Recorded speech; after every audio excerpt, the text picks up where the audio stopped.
अस्सलाम वालेकुम। आज का मेरा टॉपिक है लीनियर इक्वेशन। लीनियर इक्वेशन क्या होती है? A x plus b y is equal to c. ठीक है, अगर एक्स की वैल्यू या वेरिएबल एक से ज़्यादा होगा या एक से कम होगा तो ये लीनियर इक्वेशन नहीं कहलाएगी। लीनियर इक्वेशन के लिए एक्स की वैल्यू वन से ना कम हो ना वन से ज़्यादा हो, इक्वल टू वन हो। ठीक है, ए बी और जो सी होता है वो कॉन्सोनेंट नंबर्स होते हैं कि इसको मॉडिफाई करता है या उसको बताता है कि ये यहाँ पे ए बी और सी जो है वो नंबर्स है और एक्स और वाई वेरिएबल सेम ही रहता है। ए और जो बी है वो दोनों इक्वल टू जीरो नहीं हो सकते, वरना हमारा ये लीनियर इक्वेशन का आंसर नहीं आएगा। ठीक है, अब आगे चलते हैं। एक्सरसाइज 2.1। ठीक है, यही जो मैंने अभी इक्वेशन समझाई ए एक्स, एक्सरसाइज 2.1। अभी मैंने यही वाली इक्वेशन समझाई a x plus b y is equal to c, general form of linear equation. ठीक है, linear equation with n variables. एक और जो लीनियर इक्वेशन होती है वो एन वेरिएबल्स की होती है, जो होती है a one x one plus a two x two plus a three x three plus और सो ऑन, जितने भी नंबर्स आएंगे वो सारे हमें लिखेंगे is equal to is b. अब मैंने क्या यहाँ पे कहा था कि x की वैल्यू वन से ज़्यादा नहीं होनी चाहिए। यहाँ पे x के ऊपर वन नहीं है, x के नीचे वन है। ठीक है, ये नंबर्स को शो कर रहा है, या x को स्क्वायर या x को क्यूब शो नहीं कर रहा। ठीक है, देन फॉर एग्जांपल एक एग्जांपल है, देखो 3x1 minus 2x square plus 5x cubes नहीं सॉरी 5x3, ये नीचे लगा हुआ है। जो क्यूब होता है वो उसकी वेरिएबल कहाँ होती है? एक्स के ऊपर होती है। यहाँ पे एक्स के नीचे है, मतलब ये नंबर से शो कर रहा है कि हमारे पास एक्स वन भी है, एक्स टू भी है, एक्स थ्री भी है। ये शो नहीं कर रहा कि एक्स वन है, एक्स स्क्वायर है, एक्स क्यूब है, नहीं, x one x two x three equal to zero. चलिए अब क्वेश्चन पे चलते हैं। अब linear equation with n variables, जो ये मैंने बताया इसके एग्जांपल्स है x one 3x1 minus 2x square, ये भी हो सकती है, ये माइनस प्लस भी हो सकता है, उसका कोई इशू नहीं है।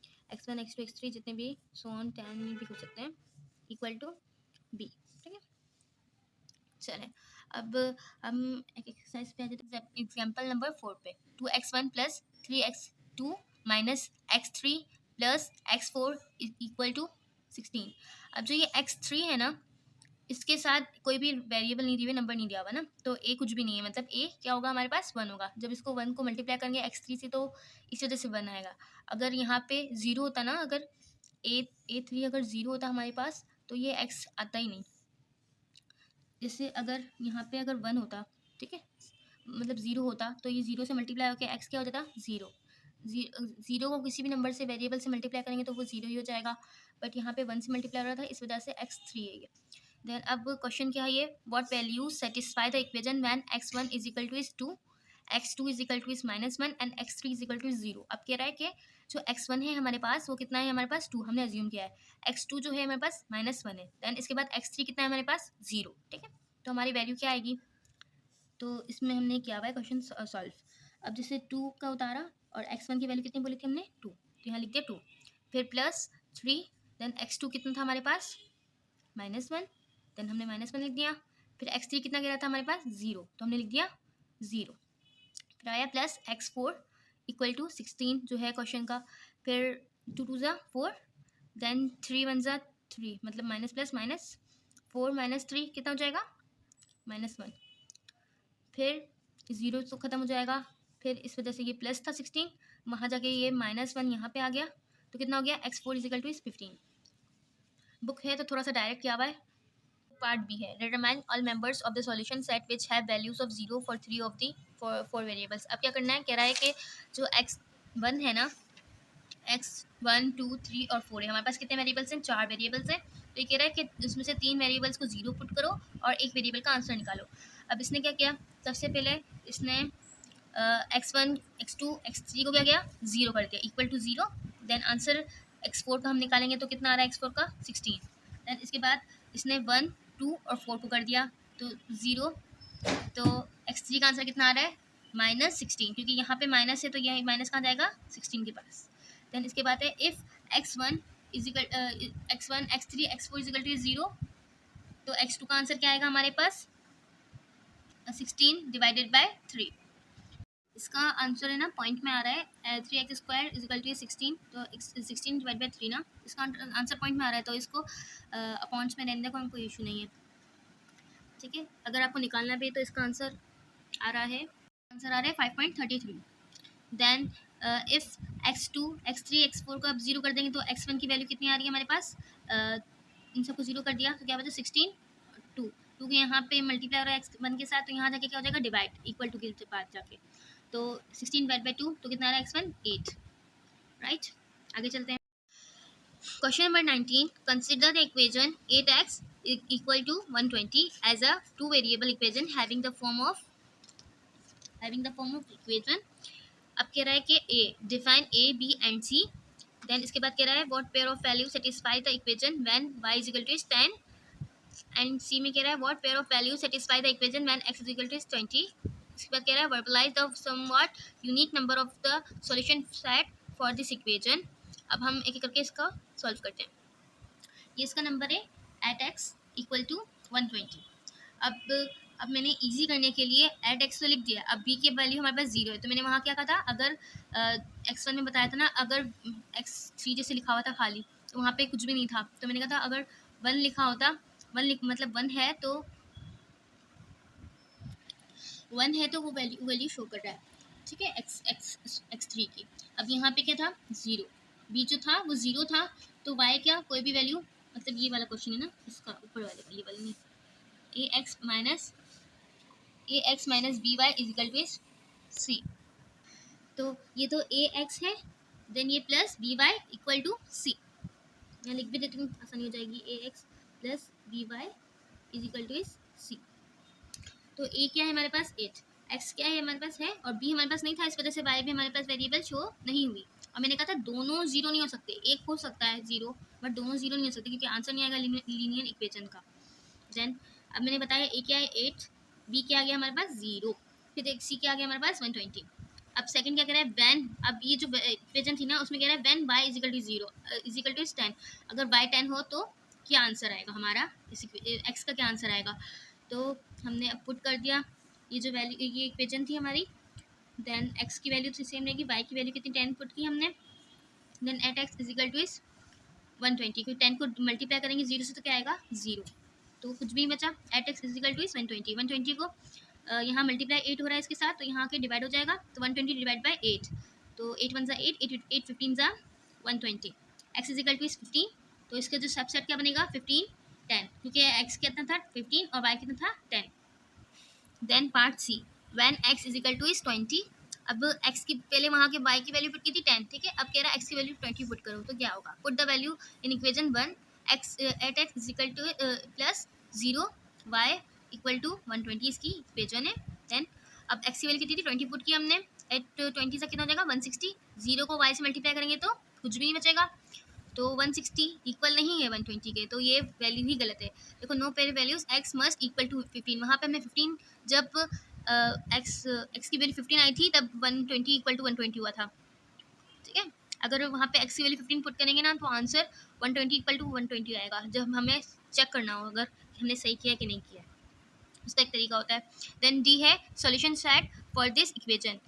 अब x कितना है 15 हो सकता है हमारा, और y कितना हो सकता है हमारा, कोई भी एनी रियल नंबर, क्योंकि हमारे जो b की वैल्यू है वो जीरो है, तो जो भी y की नंबर लगाएंगे हम, तो b से मल्टीप्लाई कर देंगे, मतलब जीरो से मल्टीप्लाई करेंगे तो आंसर जीरो ही हो जाएगा। तो यहाँ पे 1 से लेके कोई भी नेचुरल नंबर, रियल नंबर कुछ भी हो सकता है, कोई फर्क नहीं पड़ेगा इस पे, ठीक है। नेक्स्ट पे चलते हैं।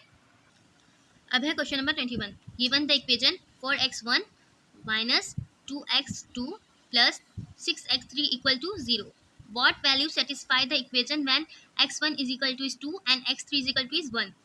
अब कह रहा है कि हमारे पास इक्वेशन दी हुई है, अब इसमें x1 की वैल्यू पुट करनी है 2 और x3 की वैल्यू पुट करनी है 1, ठीक है। अब ये थोड़ा सा सॉल्यूशन बताती हूँ उसका, देखिए मैंने लिख के दिया व्हेन x इक्वल टू 1 तो 2 एंड x3 इक्वल टू 1, तो ये हमारी वैल्यू है 4x1 minus 2x2 plus 6x3 equal to 0, put values in equation 1, equation में इसको मैंने कंसीडर किया है, देन x1 की वैल्यू 2 आ गई, x3 की वैल्यू हमारी आ गई 1, अब 4 2 ज़ा 8 माइनस 2x2 प्लस 6 1 ज़ा 6 इक्वल टू 0। अब ये 8 है, ये भी 6 प्लस में है, तो दोनों को प्लस कर दिया मैंने, तो आ गया 14 प्लस 14, देन इसके बाद ये -2 है, ये 14 को मैं इस जगह ले गई, ये प्लस था यहाँ पे मैं लेके गई इसको, तो -14 हो गया, देन माइनस फोर नहीं है तो माइनस माइनस आपस में कट गया, 2 1 से 2 यहाँ पे मल्टीप्लाई आ रहा था इसके साथ, तो यहाँ पे आके डिवाइड हो जाएगा, ठीक है। 2 1 से 2, 2 7 से 14, और माइनस भी आपस में एक दूसरे का कट जाएगा, 2 माइनस है ना इस वजह से 7 इसका आंसर हो जाएगा, माइनस 7 ही 7 आएगा, थोड़ी सी मेरी मिस्टेक हो गई। देन नेक्स्ट पे चलते हैं। अब इसका पार्ट बी क्या कह रहा है मुझसे, define all elements of the solution set in which the values of two variables. अब ये मुझसे कह रहा है कि जो दो वेरिएबल्स हैं इक्वल टू जीरो होंगी, मतलब ये तीन वेरिएबल्स है ना, x1 x2 x3, इसमें से अगर मैं दो वेरिएबल्स को जीरो पुट करूँ तो तीसरी वेरिएबल का क्या आंसर आएगा। अब जैसे मैंने x1 को और x2 को जीरो पुट किया, जैसे x1 और x2 को जीरो पुट किया, 0 0, तो x3 की वैल्यू अब क्या आनी चाहिए, ठीक है।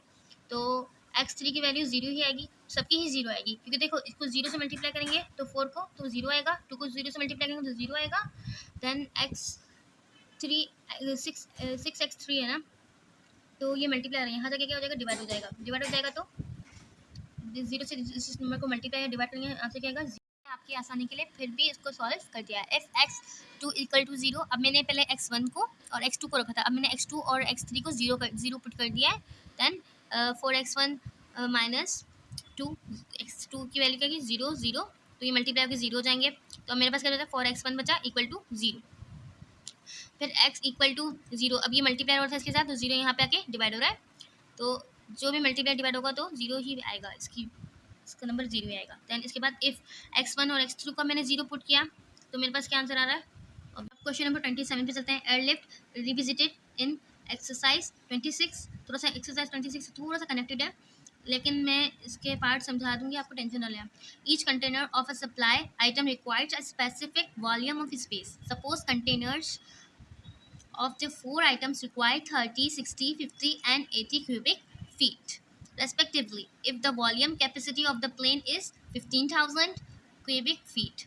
Determine the equation when ensures that the volume capacity of the plane is filled exactly. अब इसकी जो है ना वो इक्वेशन बनानी है, ये देखिए मैंने आपकी आसानी के लिए इक्वेशन बना दी है।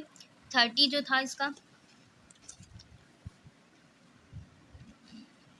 अब ये लिखा हुआ है ना 30, 60, 50, 80, ठीक है। 30 x1 हो गया, 60 x2, 50 x3, 80 x4 हो गया, और यहाँ पे एक और था ना 15,000 क्यूबिक फीट ना, तो इक्वल टू 15,000 मेरा क्या हो गया, बी हो गया।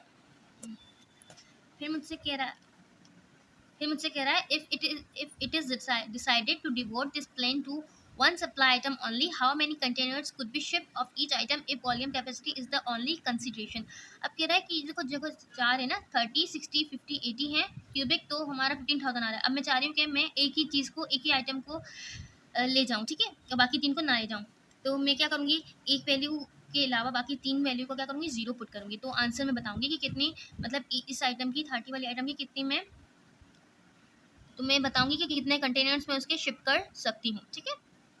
लाइक x2, x3, x4 को जीरो पुट किया तो x1 की वैल्यू क्या आ रही है हमारे पास, x1 यहाँ पे मल्टीप्लाई के साथ यहाँ पे आके डिवाइड हो जाएगा, तो 15,000 डिवाइड बाय 30 कितना हो जाएगा, 500 x1।